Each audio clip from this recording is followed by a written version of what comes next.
Hi hello മൈത്തൂരു മുംബൈയുടെ മറ്റൊരു സ്റ്റോറിയിലേക്ക് എല്ലാവർക്കും സ്വാഗതം. അങ്ങനെ വൈജിയും സ്റ്റാലിനും 22 വർഷങ്ങൾക്ക് ശേഷം വീണ്ടും അവരുടെ പ്രണയം പൂത്തുലയാണ്. അവരുടെ പ്രണയത്തിന് സത്യസന്ധത ഉണ്ടെന്നും അവർ രണ്ടുപേരും വീണ്ടും ഒരുമിക്കുകയും വിവാഹിതരാവുകയും ചെയ്യുന്ന ആ ഒരു അടിപൊളി എപ്പിസോഡിൻ്റെ റിവ്യൂ ആണ് കേട്ടോ. അലീന പോയതിനു ശേഷം കുറച്ച് നാൾ മാത്രമേ ബാലചന്ദ്രൻ ജീവിച്ചിരിപ്പുള്ളൂ. പതിയെ പതിയെ വീണ്ടും ഹൃദയരോഗം അദ്ദേഹത്തെ കീഴടക്കാണ്. അങ്ങനെ അത്യാഹിത നിലയിൽ അദ്ദേഹം ഹോസ്പിറ്റലിൽ കിടക്കുക. അതുവരെ വൈജിയോട് ഇതെൻ്റെ രോഗത്തെക്കുറിച്ചും ഈ ഒരു രഹസ്യത്തെക്കുറിച്ചും താൻ അറിഞ്ഞ കാര്യങ്ങളെക്കുറിച്ചൊന്നും അദ്ദേഹം ചോദിക്കുന്നില്ല. പോകുന്നവരെ പോട്ടെ, തൻ്റെ മക്കൾക്ക് വേണ്ടി എല്ലാം സഹിച്ചും ക്ഷമിച്ചും അലീനയും അയാളെയും കുറിച്ച് അപവാദങ്ങൾ പറഞ്ഞിട്ട് പോലും ബാലചന്ദ്രൻ അതിന് ചെവി കൊടുക്കുന്നില്ല. അങ്ങനെയിരിക്കെ ആ പാവം മനുഷ്യനെ അത്യാഹിതമായിട്ട് ഹോസ്പിറ്റൽ എന്താക്കാണ്. ഓപ്പറേഷൻ വേണമെന്ന് പറഞ്ഞെങ്കിലും ബാലചന്ദ്രൻ സമ്മതിക്കുന്നില്ല. എന്നെ ഇനി ഓപ്പറേഷൻ ചെയ്യേണ്ട ഡോക്ടറെ, ഇനി അധികമൊന്നും ആയുസ് തനിക്കില്ല എന്ന് പറയുന്നുണ്ട്. താൻ മരിക്കുന്നതിന് മുമ്പേ ആ സത്യം തനിക്ക് തന്നെ വൈജിയുടെ മുഖത്ത് നോക്കി പറയണം. അതിനു വേണ്ടി കാത്തിരുന്നതാണ് ഇത്രയും നാള്. ആ രഹസ്യം എനിക്ക് അവളുടെ മുഖത്ത് നോക്കി പറയാതിരുന്നാൽ താനൊരു മനുഷ്യനല്ലാതായി പോവും. ഇത്രയും കാലം ചതിക്കപ്പെട്ടവൻ്റെ വേദന അവളൊന്ന് മനസ്സിലാക്കിയ തന്നെ വേണം. അങ്ങനെയും ചിന്തിച്ച് ബാലചന്ദ്രൻ അവിടെ കിടക്കുന്നുണ്ട്. ആ നേരത്ത് അലീന അദ്ദേഹത്തെ കാണാനായിട്ട് ഹോസ്പിറ്റൽ വരികയാണ്. ഹോസ്പിറ്റലിലെത്തിയ അലീനയെ പോലും വൈജ വെറുതെ വിടുന്നില്ല. നന്നായി നോവിച്ച് ഉപദ്രവിച്ച അവിടെ നിന്ന് പറഞ്ഞു വിടുന്നത്. സ്വന്തം മകളാണെന്നറിയാതെ വൈജ അവളെ എന്തൊക്കെയോ പറയുന്നുണ്ട്. പിഴച്ചവളൊന്നും നശിച്ചു പോകുമെന്നും തൻ്റെ ഭർത്താവിന് മരണക്കിടക്കയിൽ പോലും കാമുകിയായ വേലക്കാരിയെ മതി എന്നൊക്കെ പറഞ്ഞുകൊണ്ട് കുത്തുവാക്കുകൾ സഹിക്കാനാവാതെ ബാലചന്ദ്രൻ പൊട്ടിത്തെറിക്കാണ്. വൈജെ, സ്വന്തം മോളെ നീ നൊന്ത് പ്രസവിച്ച നിന്റെ മോളെക്കുറിച്ചാ നീ ഇത്രയും അപവാദവും ഇല്ലാ കഥകളും പറഞ്ഞുണ്ടാക്കുന്നത്. ആ ഒരു ചിന്ത വേണം. ഇല്ല, അങ്ങനെ ബാലചന്ദ്രൻ താൻ അറിഞ്ഞ കാര്യങ്ങളും സ്റ്റാലിൻ ജോസഫുമായിട്ടുള്ള വൈജയുടെ ബന്ധവും എല്ലാം വെളിപ്പെടുത്തുന്നുണ്ട്. അതോടുകൂടെ മനസ്സ് തകർന്ന് ചെവി പൊത്തിപ്പിടിച്ച് അലറുകയാണ് വൈജ. ഇല്ല, ഇത് ഞാൻ വിശ്വസിക്കില്ല. അലീന എൻ്റെ മകളാണെന്ന് പറഞ്ഞാൽ ഞാൻ വിശ്വസിക്കില്ല. വേറെ ആരെയും എൻ്റെ മുന്നിൽ കൊണ്ടുവന്ന് നിർത്തിക്കോ. അവരെ അതെൻ്റെ മകളാണെന്ന് പറഞ്ഞാൽ ചിലപ്പോൾ ഈ വൈജ വിശ്വസിക്കും. പക്ഷേ അലീന, അവൾ ഒരിക്കലും എൻ്റെ മകളല്ല. നിങ്ങളെല്ലാവരും കൂടെ ചേർന്ന് എന്നെ വിഡ്ഢിയാക്കുവാണെന്ന് പറയുന്നുണ്ട്. അങ്ങനെ ഹോസ്പിറ്റലിൽ നിന്ന് ഡിസ്ചാർജായി വന്ന ബാലചന്ദ്രൻ മുമ്പിൽ വൈജയന്തി പൊട്ടിക്കരഞ്ഞ് കാലിൽ വീണ് മാപ്പ് പറയാ. താൻ അനുഭവിച്ച യാതനകളും താൻ അനുഭവിച്ച ദുഃഖങ്ങളും അതുകൊണ്ടാണ് താൻ ഇങ്ങനെ മാറിപ്പോയതെന്ന കാര്യവും വൈജയന്തി പറയുന്നുണ്ട്. 22 വർഷം ഞാൻ നിങ്ങളെ സ്നേഹിച്ചിട്ടില്ല എന്ന് മാത്രം നിങ്ങൾ പറയരുത്. ഓരോ രാത്രിയും കുറ്റബോധം കൊണ്ട് നേറിക്കൊണ്ട ഞാൻ നിങ്ങളെ തൊട്ടരികിൽ കിടന്നത്. നിങ്ങൾ ആരും അറിയാത്ത ഒരു മനസ്സ് വൈജയ്ക്കുണ്ടായിരുന്നു. ബാലേട്ടനെ മാത്രം സ്നേഹിക്കുന്ന ഒരു മനസ്സ്. തൻ്റെ മനസ്സിൽ അപ്പോഴും വല്ലാത്ത നീറ്റലും വേദനയായിരുന്നു.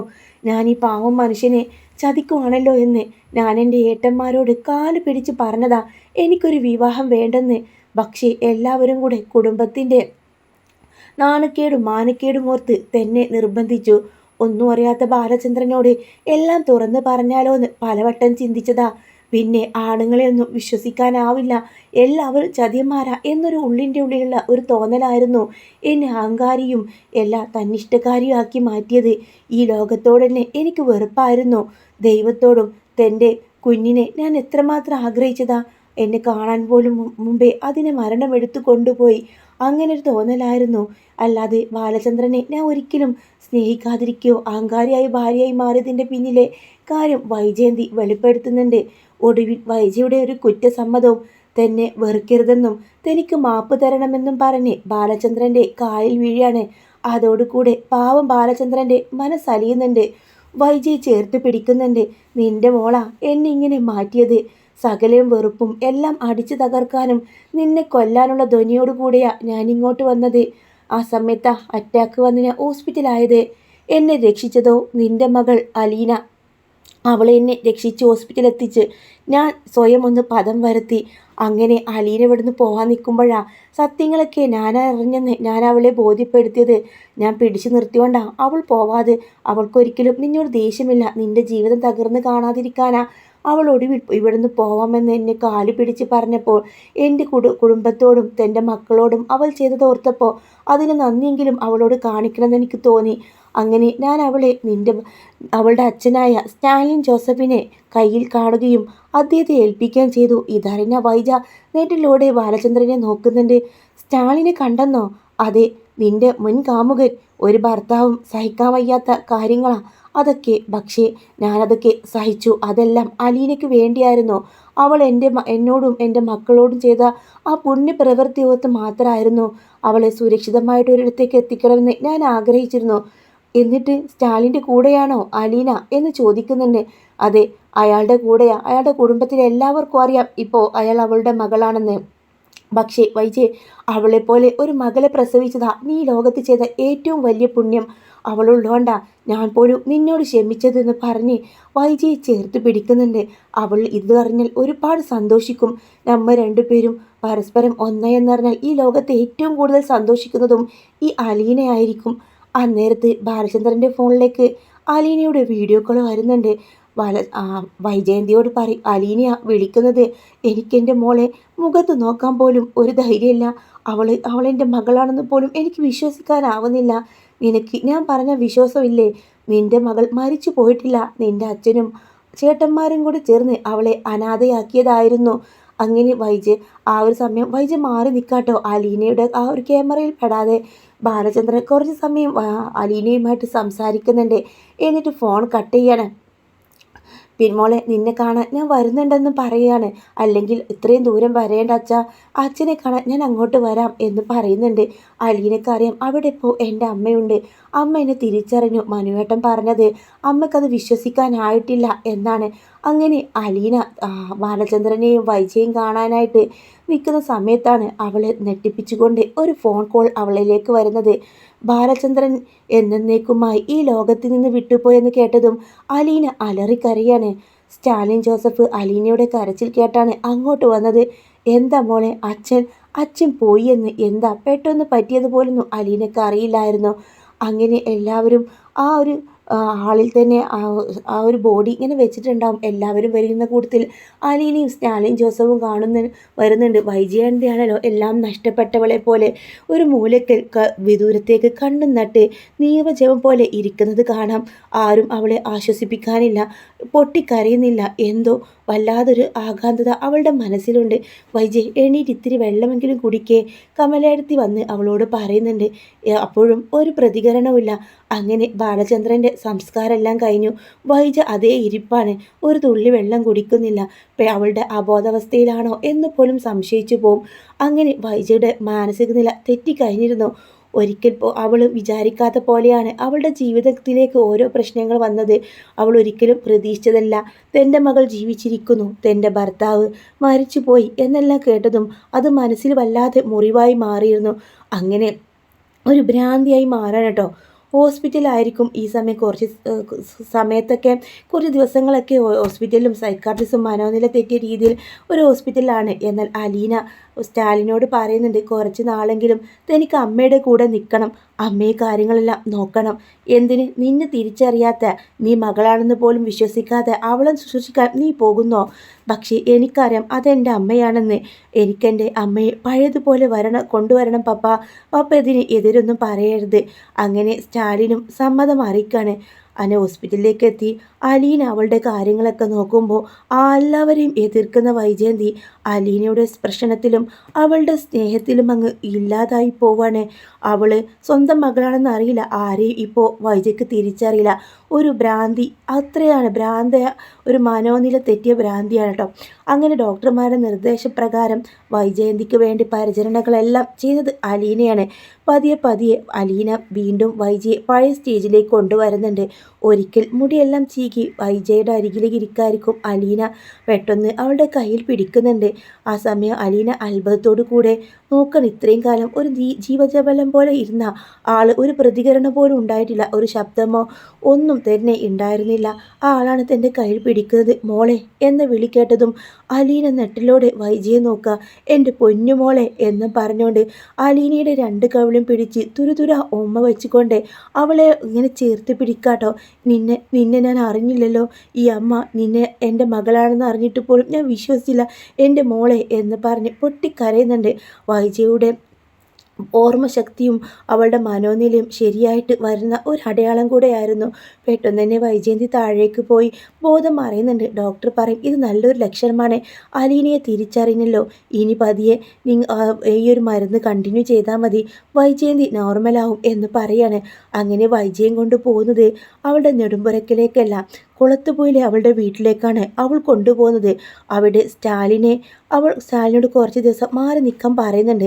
അവിടെ പരിസരമൊക്കെ കാണുമ്പോൾ തന്നെ വൈജ അതിനോട് ചോദിക്കും, ഇതെവിടെയാ, എവിടേക്കാ നീ എന്നെ കൊണ്ടുവന്നത്? ഇത് അമ്മയുടെ വീട് തന്നെയാ. എൻ്റെ വീടോ? അതെങ്ങനെ ഇതെൻ്റെ വീടാവും?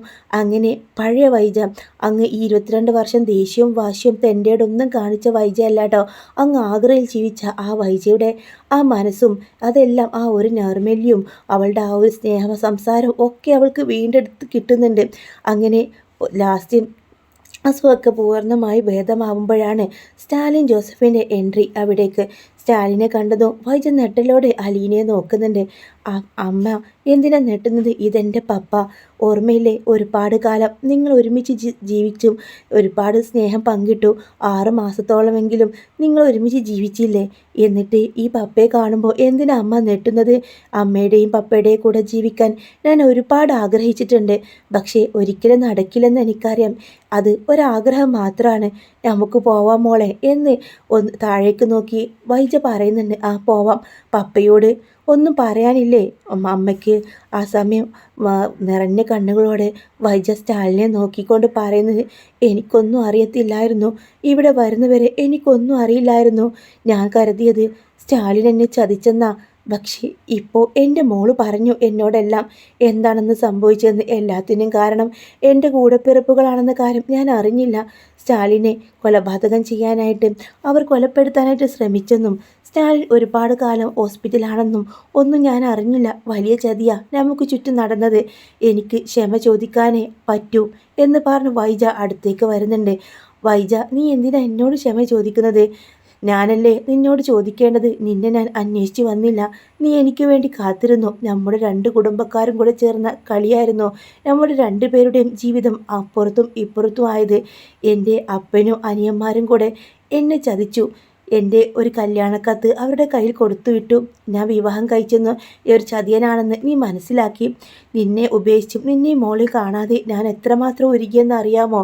നിന്നെക്കുറിച്ച് പലവട്ടം ഞാൻ അന്വേഷിച്ചു, പക്ഷേ നിന്നെ ഞാൻ കണ്ടില്ല. പിന്നീടാ എനിക്ക് മനസ്സിലായത് നീ ഏതോ ഒരുത്തൻ്റെ ഭാര്യയാണെന്ന്. അതോടുകൂടെ ആ ശ്രമം ഞാൻ ഒഴിവാക്കി. പിന്നെ കാലങ്ങൾ കടന്നുപോയി, ഞാനൊരു വിവാഹം കഴിച്ചു. എനിക്ക് 3 മക്കളുണ്ട്. ആ വിവാഹത്തിൽ എൻ്റെ ഭാര്യ ഒരിക്കലും അലീന വന്നതോടുകൂടെ ഞങ്ങൾ തമ്മിൽ ആ ബന്ധം വേർപിരിഞ്ഞു. പക്ഷേ എൻ്റെ മക്കൾ എൻ്റെ കൂടെയുണ്ട്. അത് കാരണം അലീനയാണ്. ആ പപ്പയുടെ സ്നേഹം അവർക്കിപ്പോൾ മനസ്സിലായി. എനിക്ക് അവരുടെ സ്നേഹം നൽകി തന്നതും ഈ നിൽക്കുന്ന അലീനയാണ്. ഈ ലോകത്ത് ഞാൻ ചെയ്ത ഏറ്റവും വലിയ പുണ്യം എൻ്റെ ഈ മോളാണെന്ന് പറഞ്ഞ് ചേർത്ത് പിടിക്കുന്നുണ്ട്. അങ്ങനെ വൈജയും അലീനയും ആ വീട്ടിൽ നിന്ന് യാത്ര പറഞ്ഞു പോവാ.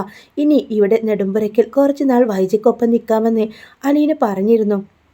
ആ സമയം രോഹിത് വിദേശത്തൊക്കെ ജോലിയായിരിക്കും കേട്ടോ. രോഹിത്തൊക്കെ സന്തോഷത്തോടെ നാട്ടിലേക്ക് വരുന്നുണ്ട്. അങ്ങനെ ഇവിടെ 4 മക്കളും അമ്മയും കൂടെ സന്തോഷത്തോടെ കഴിയാം. ആ സമയത്ത് ബബിത പറയും, അമ്മയ്ക്ക് ഇനിയൊരു കൂട്ട് വേണ്ടേ? ഞാനും കൃഷ്ണമോളും കല്യാണം കഴിഞ്ഞു പോവും. അതുപോലെ രോഹിയേട്ടനും അലീന ചേച്ചിയും ഇനി കിട്ടില്ല. പക്ഷേ അമ്മ തനിച്ചാവില്ലേ? അമ്മയ്ക്കൊരു ജീവിതം വേണ്ടേ? എന്താടി നീ പറയുന്നത്? അതിന് അമ്മ സമ്മതിക്കോ? സമ്മതിക്കും. അമ്മയുടെ പഴയ പ്രണയമുണ്ടല്ലോ, 22 വർഷം മുമ്പ് നഷ്ടപ്പെട്ട ആ പ്രണയം. ആ അങ്കിളും അലീന ചേച്ചിയുടെ പപ്പയും ഇപ്പോൾ ഒറ്റയ്ക്കല്ലേ? നമുക്ക് അതൊന്ന് ആലോചിച്ചാലോ? ഈ കാര്യം പറഞ്ഞുകൊണ്ട് അലീന ചേച്ചിയുടെ അടുത്തേക്ക് ചെന്നാൽ മതി, നല്ല കിട്ടും എന്ന് പറയാം. ആ സമയം അലീനയും ഇതിനെപ്പറ്റി ചിന്തിക്കാതിരുന്നില്ല. അലീനയുടെ മനസ്സിലും ആ ഒരു ചിന്ത വന്നിരുന്നോ. അവളും ഈ സംസാരം കേൾക്കുക. നിങ്ങൾ പറഞ്ഞത് ശരിയാ, അമ്മക്കൊരു കൂട്ടുവേണ്ടേ? എന്തായാലും അച്ഛൻ മരിച്ചുപോയി, ഒരിക്കലും തിരിച്ചു വരില്ല. അത് ആ ഒരു വേദന നമ്മുടെ മനസ്സിൽ എന്നും ഉണ്ടാവും. പക്ഷേ അമ്മയ്ക്ക് നീതി കാണിക്കേണ്ടേ? അവിടെ പപ്പയും തനിച്ചാണ്. ഇവ 2 പേരെയും നമുക്ക് മക്കൾക്ക് മുൻകൈയെടുത്ത് ഒരുമിപ്പിച്ചാലോ? അതിന് ഒരുപാട് പ്രശ്നങ്ങളില്ലേ? ഈ 2 കുടുംബക്കാർ ഒരുപാട് എതിർക്കും. അവരെതിർക്കട്ടെ, അവരെതിർത്തതിൻ്റെ ഫലമാണല്ലോ ഇങ്ങനെയൊക്കെ സംഭവിച്ചത്. എന്തായാലും ഞാൻ അവരോട് സംസാരിക്കാം. അങ്ങനെ ഗംഗേട്ടനെയും ശിവനെയും കാണണമെന്ന് കുട്ടികൾ ആവശ്യപ്പെട്ട പ്രകാരം അവർ വീട്ടിലേക്ക് വരുന്നുണ്ട്. ഇവരുടെ മനസ്സിലെ ഉദ്ദേശം പറയാണ്. അതിന് വൈജ സമ്മതിക്കുമോ? അങ്ങനെ ഒരിക്കലും വൈജ സമ്മതിക്കില്ല. അവളുടെ മനസ്സിലിപ്പോൾ ബാലചന്ദ്രനുള്ള കുറ്റബോധം മാത്രമാണ്. അമ്മയെ ഞങ്ങൾ പറഞ്ഞ് സമ്മതിച്ചോളാം. നിങ്ങൾ ആരെങ്കിലും പ്രശ്നം ഉണ്ടാക്കുമോ? ഇനി എന്ത് പ്രശ്നം ഉണ്ടാക്കാനാണ്? എല്ലാം അവസാനിച്ചില്ലേ എന്ന് പറയാട്ടോ. അങ്ങനെ 4 പേരെയും കണ്ടപ്പോൾ വൈജ ചോദിക്കും, എന്താ 4 പേരും കൂടെ? ഇത് പതിവില്ലാത്തതാണല്ലോ, എന്തെങ്കിലും കാര്യസാധ്യതയുണ്ടോ? അമ്മ ആദ്യമായിട്ടാണ് ഇത്രയും സൗമ്യവും സ്നേഹമായിട്ട് തങ്ങളോട് സംസാരിക്കുന്നത്. ആ പഴയ വൈജയല്ല, എത്ര സ്നേഹത്തോടെയാണ് ഞങ്ങളോട് പെരുമാറുന്നത്, എത്ര സൗമ്യതയോടെയാണ് ഞങ്ങളോട് നോക്കുന്നത്. ആ നോട്ടത്തിൽ പോലും ഒരു സ്നേഹമുണ്ട്. കൃഷ്ണമോൾ ചെന്ന് അമ്മയെ ചേർത്ത് പിടിച്ച് ആ കവിളിലൊരു ഉമ്മ വെക്കുക. ഈ അമ്മയെ ഞങ്ങൾക്ക് ഒരുപാട് ഇഷ്ടമായി, ഇങ്ങനെ മതിയിട്ടോ ഞങ്ങളുടെ അമ്മ എന്ന് പറയുന്നുണ്ട്. എന്താടി കാന്താരി, നിനക്ക് എന്ത് കാര്യം സാധിക്കാനുള്ളത്? ഞങ്ങളൊരു കാര്യം ആവശ്യപ്പെട്ട അമ്മ അത് സാധിപ്പിച്ചു തരുമെന്ന് ആദ്യം ഞങ്ങൾക്ക് വാക്കുതാ. ബബിതയാണ് പറയുന്നത്. അങ്ങനെ നിവൃത്തിയില്ലാതെ അവർക്ക് വാക്ക് കൊടുക്കുക. ഞങ്ങളമ്മയെ ഒന്നും കൂടെ കെട്ടിക്കാൻ പോവാ. ഒന്നും കൂടെ കെട്ടിക്കാനോ? നിങ്ങൾക്ക് എന്താ ഭ്രാന്തുണ്ടടി എന്ന് ചോദിച്ച് വൈജ ദേഷ്യപ്പെടുന്നുണ്ട്. അമ്മയ്ക്ക് ഈ ദേഷ്യം ഒട്ടും ചേരുന്നില്ല കേട്ടോ. പണ്ടത്തെ അമ്മയായിരുന്നെങ്കിൽ നല്ല സൂപ്പറായിരുന്നു, പക്ഷേ ഇപ്പോഴത്തെ അമ്മ മാറിയല്ലോ. എന്താ നിങ്ങളുടെ ഉദ്ദേശം? അങ്ങനെ ആമകൻ്റെ ഉദ്ദേശം എല്ലാം പറഞ്ഞു കൊടുക്കുന്നുണ്ട്. സ്റ്റാലിൻ ജോസഫുമായിട്ട് വീണ്ടും തൻ്റെ വിവാഹം എന്ന് കേട്ടതും അടിമുടി വിറച്ചു പോവാട്ടോ. ആ പ്രണയകാലവും ആ താജ്മഹലും ആഗ്രയും ഒക്കെ വൈജയുടെ മനസ്സിലോട്ട് വരികയാണ്. വൈജ പറയുന്നുണ്ട്, ഇല്ല, എനിക്കതിന് സമ്മതമല്ല. ഞാനിപ്പോൾ എനിക്ക് മക്കളുണ്ട്, ഭർത്താവ് ഉണ്ടായിരുന്നു. എൻ്റെ ഭർത്താവ് മരിച്ചു, അദ്ദേഹത്തിന് വേണ്ടിയെങ്കിലും ഇനി എനിക്ക് ജീവിക്കണം. അതെ, അച്ഛൻ മരിച്ചു, ഞങ്ങളൊക്കെ ഓരോ വഴിക്ക് പോവില്ലേ? അമ്മ തനിച്ചാവില്ലേ? അമ്മ ഇങ്ങനെയൊന്നും പറയരുത്, ഇതിന് സമ്മതിക്കണം. ഇല്ല, നിങ്ങൾ എന്ത് പറഞ്ഞാലും ഇതിന് ഞാൻ സമ്മതിക്കില്ല. ആ പ്രായമൊക്കെ കഴിഞ്ഞുപോയി. ആഗ്രഹിച്ചിരുന്നു സ്റ്റാലിൻ ജോസഫിൻ്റെ കൂടെയുള്ള ജീവിതം, പക്ഷേ ആ വൈജയല്ല ഇപ്പോൾ. ദയവ് ചെയ്ത് എന്നെ ഉപദ്രവിക്കരുത്. അതോടെ അലീന മറ്റുള്ളവരുടെ മുഖത്തേക്ക് നോക്കി ഇനി ആംഗ്യം കാണിക്കുന്നുണ്ട്. അങ്ങനെ 4 പേരും കൂടെ പുറത്തേക്ക് പോവാ. വൈജ നെടുവീർപ്പോടെ കാര്യങ്ങളൊക്കെ ഓർക്കുക. സ്റ്റാലിനും താനും തമ്മിലുള്ള ആ പ്രണയകാലം അവൾ ഒരുപാട് ആഗ്രഹിച്ചിരുന്നു. ആ പുരുഷൻ്റെ നെഞ്ചിൽ കിടന്നുറങ്ങാം. പക്ഷേ ബാലചന്ദ്രൻ അയാളോട് കാണിക്കുന്ന അനീതിയല്ലേ? 22 വർഷം പോലും അയാൾക്ക് ഞാൻ സുഖം കൊടുത്തിട്ടില്ല, സമാധാനം നൽകിയിട്ടില്ല. ഇല്ല, ഇനിയുള്ള കാലം അദ്ദേഹത്തിൻ്റെ ഓർമ്മയിൽ തനിക്ക് ജീവിക്കണം. അങ്ങനെ ഇരിക്കെ അവൾ ഉറക്കത്തിലൊരു സ്വപ്നം കാണാണ്. ബാലചന്ദ്രൻ അവൾക്കരികിലേക്ക് വരുന്നുണ്ട്. വൈജി, നീ തനിച്ചാണ്, മക്കളൊക്കെ എല്ലാവരും അവരുടെ വഴിക്ക് പോവും. അപ്പോൾ നിനക്കൊരു കൂട്ട് വേണ്ടേ? നിൻ്റെ കൂടെ ഞാൻ ഒരുപാട് ആഗ്രഹിച്ചിട്ടുണ്ട് വൈജി. ഞാനും നീയുള്ള ജീവിതം അങ്ങനെയാണല്ലോ. ഞാൻ നിൻ്റെ കഴുത്തിൽ താലി കെട്ടിയത് എനിക്ക് ഭാഗ്യമില്ലാതായിപ്പോയി. അതുകൊണ്ട് നിൻ്റെ ജീവൻ നീ നശിപ്പിക്കരുത്. നിനക്കൊരു കൂട്ട് വേണം. 22 വർഷങ്ങൾക്ക് മുമ്പുള്ള നിൻ്റെ ആ പ്രണയം വേണം. ഈ ബാലചന്ദ്രൻ അടുത്ത ജന്മത്തിനായിട്ട് കാത്തിരിക്കാം. അന്ന് നീ ആരെയും സ്നേഹിച്ചു പോകരുത്. ഈ ബാലചന്ദ്രൻ്റെ മാത്രം പെണ്ണായിട്ട് നീ ജനിക്കണം. പെട്ടെന്ന് തന്നെ വൈജ സ്വപ്നത്തിൽ നിന്ന് എണീക്കാണ്. അവൾക്ക് ബാലേട്ടാ എന്നൊക്കെ വിളിച്ച് ഇരുട്ടത്ത് തപ്പിപ്പടയുന്നുണ്ട്. ആ സമയം ലൈറ്റ് ഇട്ടുകൊണ്ട് അങ്ങോട്ട് അലീന വരുന്നുണ്ട്. എന്താ അമ്മ, സ്വപ്നം കണ്ടോ എന്ന് ചോദിക്കുക. അതെ ബാലേട്ടൻ, അമ്മ സ്വപ്നം കണ്ടതാ, ഉറങ്ങിക്കോ എന്ന് പറഞ്ഞുകൊണ്ട് പുതപ്പെല്ലാം പുതപ്പിച്ചതിന് ശേഷം അവൾ ലൈറ്റ് അണച്ച് പോവാ. പാവം, ഒരുപാട് വിഷമമുണ്ട്. ഇന്നിപ്പോൾ ഈ വിവാഹക്കാരും പറഞ്ഞ് അമ്മയെ വെറുതെ ബുദ്ധിമുട്ടിക്കേണ്ടിയിരുന്നില്ല. അങ്ങനെ വീണ്ടും സ്റ്റാലിനോടും ഈ കാര്യം അവതരിപ്പിക്കാട്ടോ. സ്റ്റാലിന് പൂർണ്ണ സമ്മതമായിരുന്നു. വൈജിയെ വീണ്ടും തൻ്റെ ജീവിതത്തിലേക്ക് കിട്ടുക എന്ന് അദ്ദേഹത്തിൻ്റെ സ്വപ്നമായിരുന്നു. താൻ ഒരുപാട് ആഗ്രഹിച്ച അവൾവത്തുള്ള ജീവിതം. പക്ഷേ വൈജ അതിനൊരിക്കലും സമ്മതിക്കില്ലെന്ന് സ്റ്റാലിന് അറിയായിരുന്നു. അങ്ങനെ പപ്പ ഒന്ന് സംസാരിച്ചാൽ അമ്മ സമ്മതിക്കുമായിരിക്കും. എന്താ മക്കളെ, നിങ്ങൾ സംസാരിച്ചിട്ട് സമ്മതിക്കാത്ത കാര്യം ഞാൻ പറയുമ്പോൾ ഞാൻ ഒരുപാട് ചെറുതായി പോയില്ലേ? ഭർത്താവ് നഷ്ടപ്പെട്ട അവളെ ഞാൻ സ്വന്തമാക്കാൻ നോക്കിയിരിക്കായിരുന്നെന്ന് അവൾ കരുതില്ലേ? അങ്ങനൊന്നും കരുതിയില്ല. അങ്ങനെ സ്റ്റാലിൻ വൈജയോട് സംസാരിക്കാമെന്ന് ഏൽക്കാട്ടോ. വൈജയെ കാണാനായിട്ട് നെടുമ്പുരക്കിലേക്ക് സ്റ്റാലിൻ വരുന്നുണ്ട്. മനഃപൂർവ്വം കുട്ടികളെല്ലാം അവിടുന്ന് മാറാണ്. കോളിംബെല്ലാം അമർന്ന് കേൾക്കുമ്പോൾ വാതിൽ വന്ന് തുറക്കുന്നത് വൈജയായിരിക്കും. മുമ്പിലെ സ്റ്റാലിനെ കണ്ടതും ഒരു പതർച്ചയോടെ പറയുന്നുണ്ട്, അലീന ഇവിടെയില്ല, കുട്ടികളെല്ലാവരും കൂടെ പുറത്തു പോയി. ഞാൻ വന്നത് വൈജയെ കാണാനാണെന്ന് പറയുമ്പോൾ അവൾ അകത്തേക്ക് വന്ന് സോഫയിലിരിക്കാൻ അവനോട് ആവശ്യപ്പെടുന്നുണ്ട്. വൈജയ്, മക്കൾ എന്നോടൊരു കാര്യം ആവശ്യപ്പെട്ടു. നമ്മുടെ 2 പേരുടെ വിവാഹം 22 വർഷം മുമ്പ് നഷ്ടപ്പെട്ടു പോയ നമ്മുടെ പ്രണയം അത് നമുക്ക് വേണ്ടേ എന്ന് ചോദിക്കുന്നുണ്ട്. അവൾ ആ സമയം, ഇല്ല, എനിക്ക് ബാലേട്ടനെ ആ ഓർമ്മയിൽ ജീവിക്കാനാണ് ഇഷ്ടം. ആ മനുഷ്യനോട് ഞാൻ നീതി കാണിച്ചില്ല. ചുമരിൽ ബാലചന്ദ്രൻ്റെ ഫോട്ടോക്ക് മുമ്പിൽ വന്ന് വൈജയന്തി പറയുമ്പോൾ അദ്ദേഹം അത് ആഗ്രഹിക്കുന്നുണ്ടാവും. നീ തനിച്ച് കാണാനല്ലല്ലോ അദ്ദേഹം കരുതുന്നത്. പക്ഷേ ഇപ്പോഴെങ്കിലും നമ്മുടെ മക്കൾക്ക് വേണ്ടെങ്കിലും നമുക്ക് ഒരുമിച്ചൂടെ എന്ന് ചോദിക്കുന്നുണ്ട്. ഒടുവിൽ എന്തൊക്കെയോ പറഞ്ഞ് സ്റ്റാലിൻ അവളുടെ മനസ്സ് മാറ്റുന്നുണ്ട് കേട്ടോ. അതിന് കുട്ടികൾ വരുമ്പോൾ കാണുന്ന കാഴ്ച സ്റ്റാലിൻ്റെ നെഞ്ചിലേക്ക് തല ചായച്ച് കിടക്കുന്ന ആ ഒരു വൈജിയാണ് കേട്ടോ. കരച്ചിലോടെ അവൾ കിടക്കായിരിക്കും. അപ്പോൾ അവർക്ക് 4 പേർക്കും നല്ല ഹാപ്പി ആയിട്ടാണ് അകത്തേക്ക് വരുന്നത്. അപ്പോൾ ഞങ്ങളുടെ അച്ഛനും അമ്മയും ഇനി വിവാഹം കഴിക്കാൻ പോകുന്നു എന്ന സന്തോഷത്തിൽ തന്നെ അവരിയ്ക്കാണ്.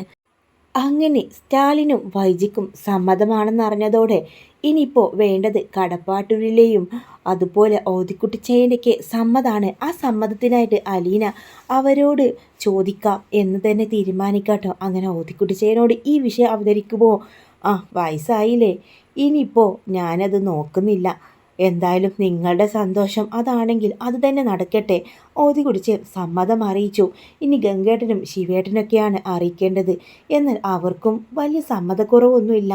അപ്പോഴാണ് കമലയുടെ ഒരു ഡയലോഗ്, വയസ്സായില്ലേ, ഇനിയിപ്പോൾ ഇതിൻ്റെ എന്തിൻ്റെ കേടാണ്, ഇപ്പോൾ നിങ്ങളുടെ നാണയമാണൊക്കെ എവിടെ പോയി എന്ന് ചോദിക്കുന്നുണ്ട്. ഇത്രയും കാലം നിങ്ങൾക്ക് വലിയ നാണക്കേടായിരുന്നല്ലോ, അതുകൊണ്ടാണല്ലോ വൈജയെയും അവനെയും പിരിച്ചത്, ഇപ്പോൾ അവൻ മതം മാറിയോ എന്നൊക്കെ ചോദിച്ച് കുത്തിത്തിരിപ്പ് ഉണ്ടാക്കുന്നുണ്ടെങ്കിലും ഒടുവിൽ ശിവൻ കമലയുടെ നാവടപ്പിക്കുന്നുണ്ട് കേട്ടോ. അങ്ങനെ രണ്ടുപേരും വിവാഹിതരാവാൻ പോകുന്ന ആ ഒരു രംഗമാണ് കേട്ടോ. പള്ളിയിൽ വെച്ച് ചെറിയൊരു മിന്നിക്കെട്ട്, അത്യാവശ്യ കുടുംബക്കാർ, നാട്ടുകാരൊക്കെ ഇതിപ്പോൾ വയസ്സാം കാലത്ത് ഇവൾക്ക് ഇത് എന്തിൻ്റെ കേടെന്ന് ചോദിക്കുന്നവരോട് മക്കൾ തന്നെ അവരുടെ വായ അടപ്പിക്കുന്നുണ്ട്.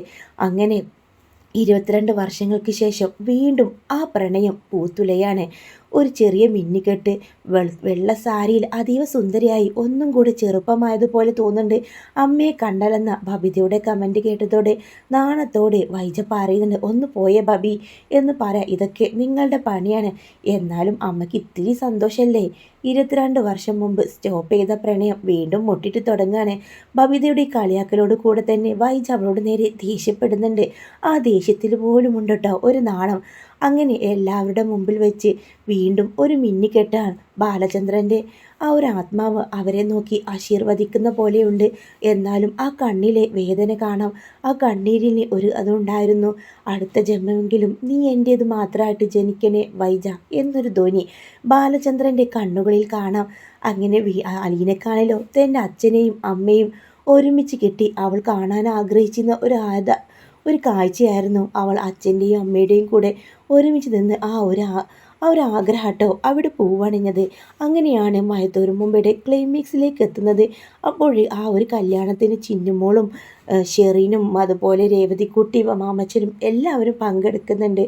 അങ്ങനെ നഷ്ടപ്പെട്ടു പോയ പ്രണയം വീണ്ടും പൂത്തുലയുന്ന അടിപൊളി എപ്പിസോഡ് നമുക്ക് മുമ്പിൽ കാണാം എന്തിനു പ്രതീക്ഷിക്കുന്നു. അപ്പം നിങ്ങൾക്ക് ഈ വീഡിയോ ഇഷ്ടമാണെങ്കിൽ ലൈക്ക് ചെയ്യാനും ചാനൽ സബ്സ്ക്രൈബ് ചെയ്യാനും മറക്കല്ലേ.